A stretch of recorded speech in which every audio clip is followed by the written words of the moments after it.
You're listening to the Redefining Wealth podcast with Patrice Washington. In today's episode, I sit down with certified money coach Megan Lathrop.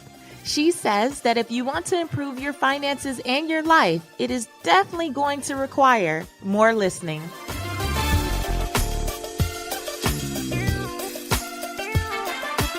Hey there, this is Patrice from patricewashington.com, where we chase purpose, not money. Welcome back to another episode of Redefining Wealth. If you are an OG listener or a purpose chaser, then you already know that this is going to be a wonderful episode. And if you're new to the community, then welcome. Here's the first thing you should know about us. We believe that wealth is more than money and material possessions. Wealth is actually about well-being at its core. So I always love an opportunity to have other money folks on the podcast so that you guys know it's not just me. This is a real thing. If you're going to be great with money, you have to look at some of the other areas of your life. We are based on 6 pillars. And if you're new here, you definitely want to go to the beginning episodes and check out what we're founded on. These are our 6 pillars of wealth. And one of those pillars is people. And we always talk about creating relationships that matter. And one of the ways that you do that is by becoming a better listener. And I love being in partnership with Capital One. They did a study recently. It's called the Capital One Listen In Survey, and found that nearly 1 in 5 Americans, 18%, can't remember the last time someone was completely focused on listening to them. Think about that. 1 in 5 Americans can't remember the last time someone was completely focused on listening to them. And more than half of Americans feel they don't often experience active listening from their friends or family members or colleagues. And I witnessed this firsthand. And sadly, I saw it go down just last night. So this episode was actually recorded live at a Capital One cafe here in Santa Monica, California. I had a chance to participate in this interactive kind of listening environment. Really cool. They're kicking it off and it's going to happen all over the country. But last night we had these paddles and there was a happy face on one side and a sad face on the other. And Megan started our talk by asking some questions of the audience. And she asked, how many of you felt really listened to today? And so all the smiley faces went up, which was great because the whole event was about listening. And it was just such a beautiful kind of experience, just meeting people and really having great conversation about this topic. And that was wonderful. But then when she said, how many of you feel like you're listened to often in your everyday life? Take the last week, for example. The amount of sad faces that went up literally made me sad. I was like, oh my gosh. And so it completely, just in the room, in that space, showed that these conversations are so necessary. And I was really fortunate. I had an opportunity to share a little bit about my story. There's one thing about listening to other people, but one of the things that I shared, just because I wanted to have something that may have been a different perspective, I've learned that I needed to listen to myself, that still small voice that comes to each of us when we're still and we're open and we're ready to receive, especially if you're at a point in your life where you're just sick and tired of being sick and tired. And I wish I could have recorded myself. Maybe I should have. But I talked about just having that still small voice that kind of did a divine intervention for me when financially I was at one of my lowest points. And for those of you who already know me, you know that I went from a 7-figure business to literally scraping up change. And there was a defining moment where I hit the floor bawling and crying and just kind of like, God, why me? I've been a good person and I've tried to do everything that I could do. But it was actually in that moment when I realized it was time for me to surrender and stop trying to force and manipulate things to go my way and surrender and look for the lesson or the blessing in the space that I was in. And so I really believe that I would not be America's money maven had I not listened to that still small voice that met me on the bathroom floor in a teeny tiny apartment in Metairie, Louisiana, thousands of miles away from everyone I knew and everything I knew. And so I want you to think about who you need to listen to, whether that be yourself or a trusted advisor or a friend or a colleague, or whether you need to become a better listener in your own life. So I just want you to kind of think about that. So we're going to get into the interview, though, with Megan. And then I even have a little bonus for you at the end of this one, okay? Megan Lathrop is co-creator of the Money Coaching Program at Capital One and a certified money coach. Her long-term partnerships with senior VPs at major banks had her managing millions in client assets, but she also found herself managing her clients' fears and greed and negative beliefs around money. This realization led Megan to develop a more holistic practice to help people connect to their money. Without further ado, here's Megan Lathrop. Welcome to the Redefining Wealth podcast, Megan. Thank you. Happy to be here. I am so excited to have this opportunity. So I saw you years ago. Really? And I don't even know where. Amazing. But when this opportunity came up, I was like, oh my gosh, I already like her. Yes. You feel like a kindred spirit. Yeah. I feel you. I feel like you're my sister in the struggle, especially Yes. because you come from a standpoint, and correct me if I'm wrong, where it's not all about deprivation, but you Absolutely have to not. love your life. Yes. And that's what I teach my Yes. audience as well. Yes. So I was so pumped for this interview. Amazing. So I want to start by asking you, why do people call you the financier? Oh, well, thank you for asking that.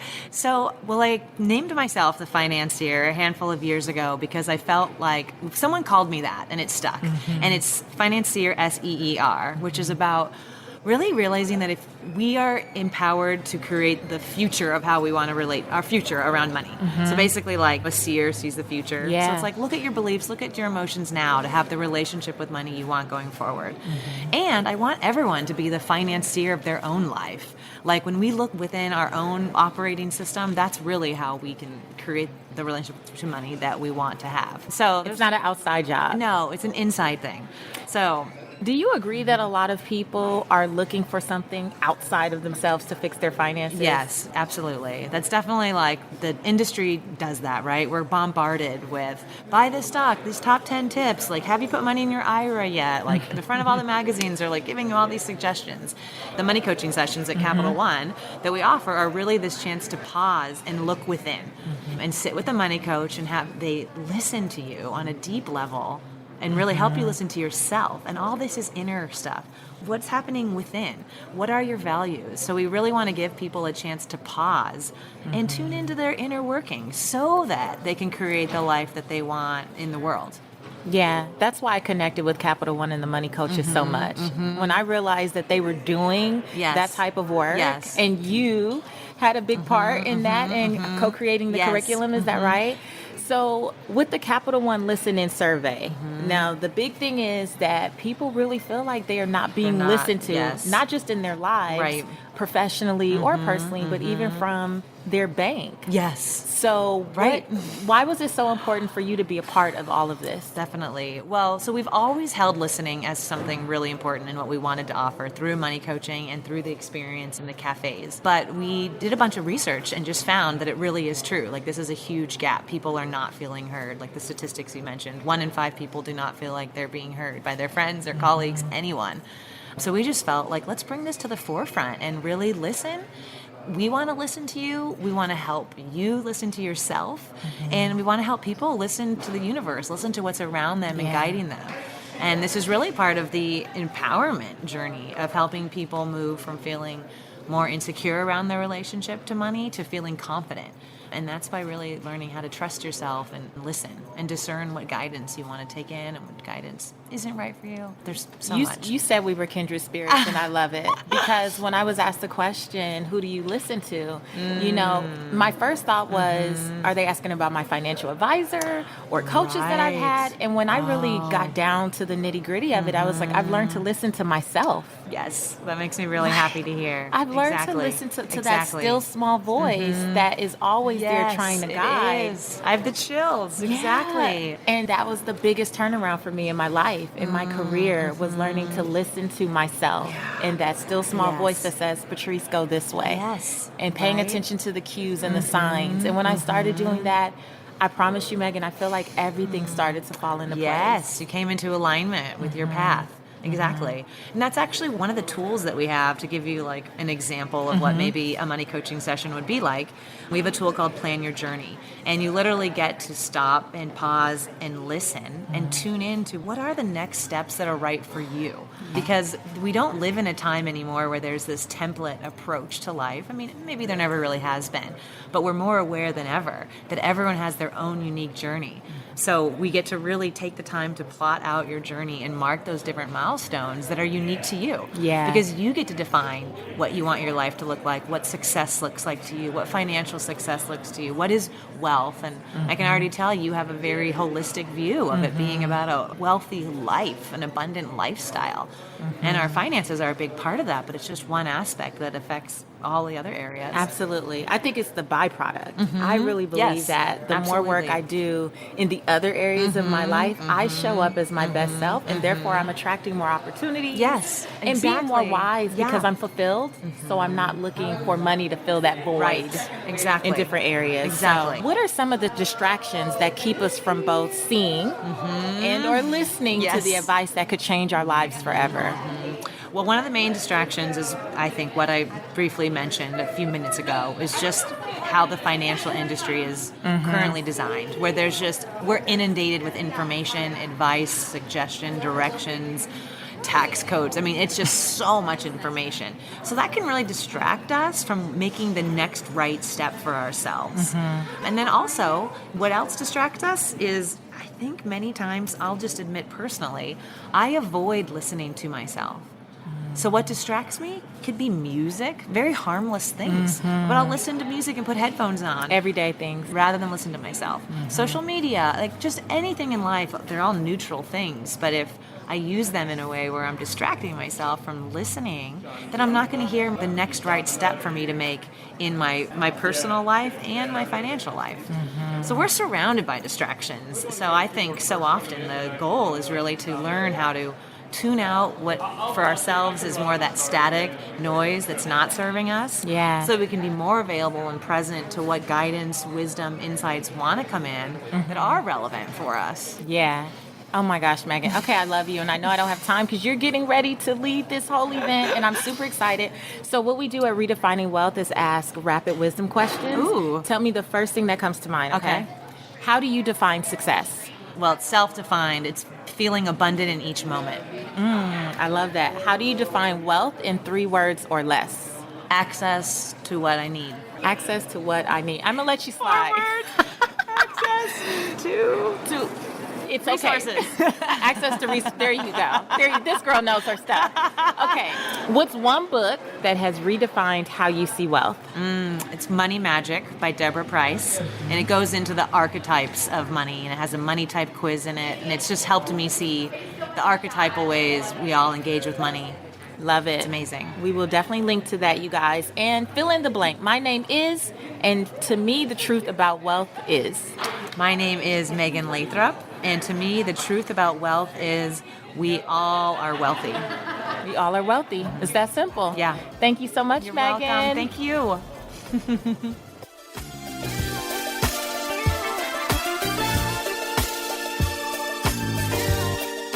Now, do you see why I feel like Megan is my sister in the struggle? Yes, wealth is available to all of us.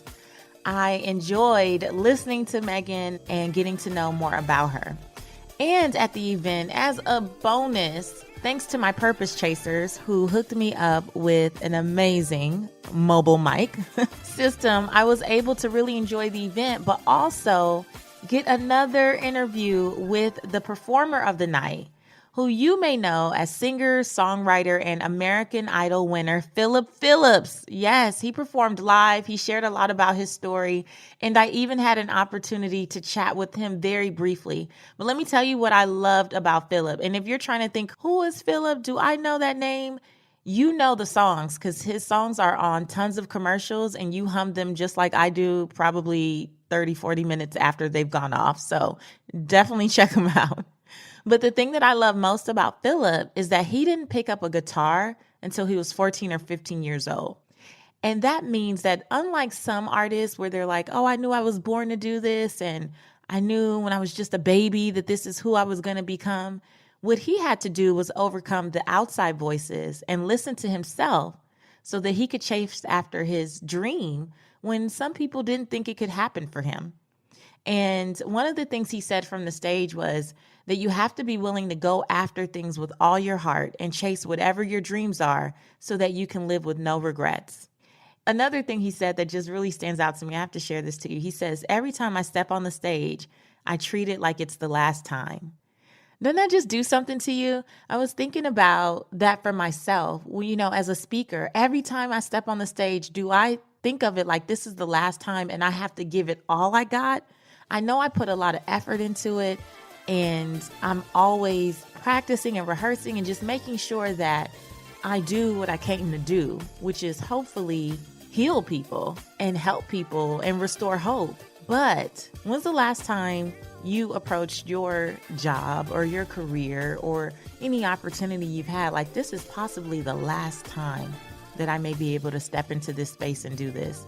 He just really impacted me. So it's not long, but I wanted to make sure that I could share some of Phillip Phillips because I really thought he was an incredible guy. So check it out.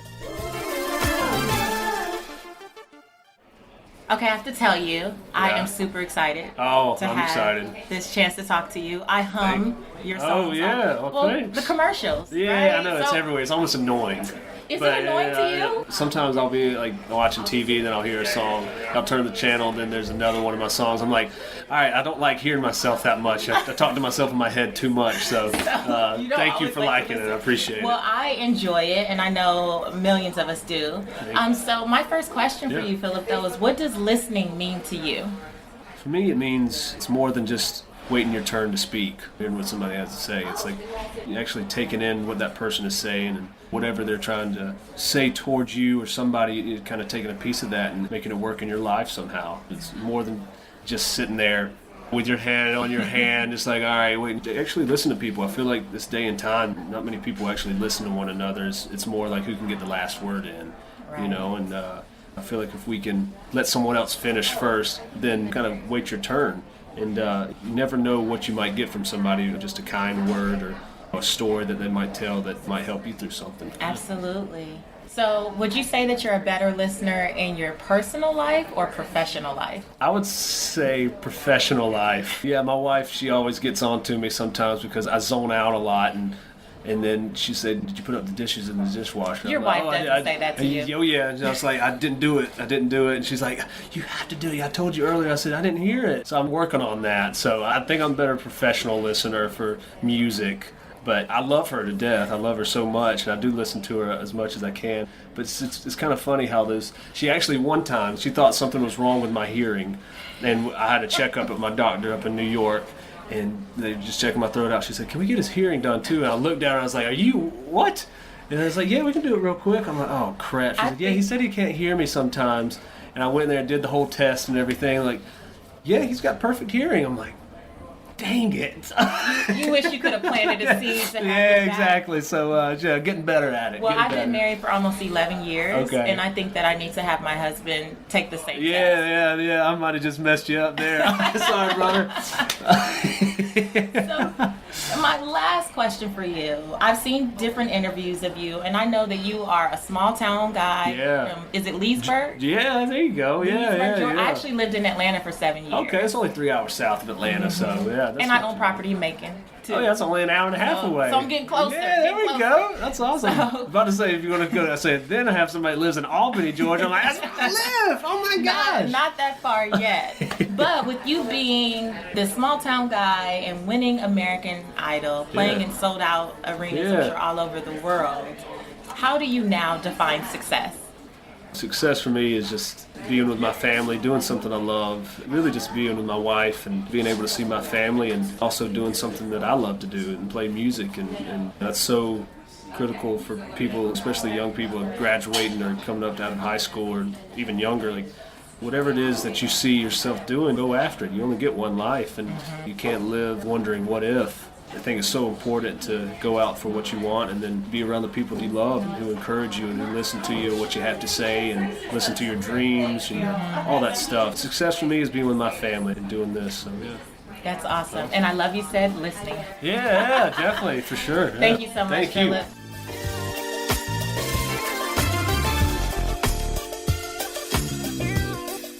If you're not following him already, please follow him. Such an incredible talent and such a humble guy. And I still feel this sense of wanting to make sure that we really understand the power of this principle of listening, because I realize that some of you may be thinking, well, yeah, I do hear those small voices all the time, but I'm still stuck. I don't know who's talking. I don't know whose voice that was, and I'm still uncertain. And I want to remind you that hearing is simply the act of perceiving sound by the ear, right? So if you're not hearing impaired, hearing just happens. But listening is really something different. Listening is something you consciously choose to do. And listening requires your concentration so that your brain will actually process the meaning from the words and the sentences. And I believe wholeheartedly, guys, that we all do hear the subtle whispers. We hear the universe kind of attempting to help direct our paths, but many times we're either too distracted, like Megan talked about, by outside influences that don't even matter, or we're so busy questioning what we heard over and over again that as time goes on, the voice fades and we're just back to square one. And so we all hear the voice. We all might hear that spirit, get that gut check. But the only way your life and finances can be impacted by what you heard is to listen to what you heard and then follow through. So I want to encourage you. Listen to those still small voices. Don't debate. Listen to that spirit that takes over. Don't doubt. Listen to those visions and dreams. Don't become so distracted by other people's opinions that you drowned out what really matters to you. Because like Phillip said, this can be your last chance stepping on that stage of your life. And you really don't want to leave here with any regrets. So listen and take action. And of course, share with me what you thought about this episode in social media. I would love to hear from you because I really do believe that everyone's story deserves to be listened to. So if you happen to feel like no one else is listening, send me a DM. You can send us an email. We get tons anyway. You can send something. Head to patricewashington.com or leave a review or find me on social media, Seek Wisdom PCW. And just share with me, do you feel like you are being heard? If so, by whom? Maybe we need to thank them while we can. Or do you feel like you're not being heard? Are there times that you doubt when you listen to yourself? Just whatever is impacting you. Because at the end of the day, what we listen to really does impact our purpose and our passions and our financial journey as a whole. So remember, I'm here for you. But until next time, I want you to go live your life's purpose, find fulfillment, and earn more without ever chasing money. Talk to you later.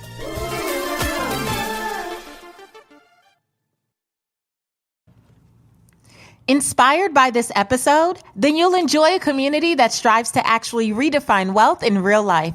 Become a purpose chaser now at IamAPurposeChaser.com.